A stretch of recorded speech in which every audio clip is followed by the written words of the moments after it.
एक सुंदर झील में दो हंस रूहान और मेहर साथ रहते थे।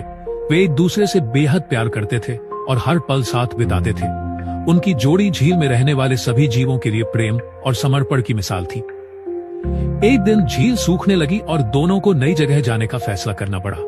उड़ान भरने से पहले उन्होंने वादा किया कि वे हमेशा एक दूसरे के साथ रहेंगे, चाहे हालात कैसे भी हो। उड़ते समय एक शिकारी ने तीर चला दिया जो मेहर को लग गया। वह दर्द से कराहते हुए नीचे गिरने लगी। रूहान ने उसे बचाने की बहुत कोशिश की, लेकिन वह उसे नहीं बचा सका।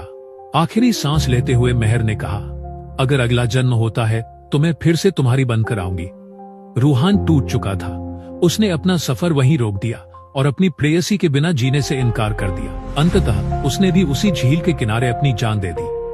सीख: सच्चा प्रेम सिर्फ साथ जीने का नाम नहीं, बल्कि हर हाल में एक दूसरे का साथ निभाने का एहसास है।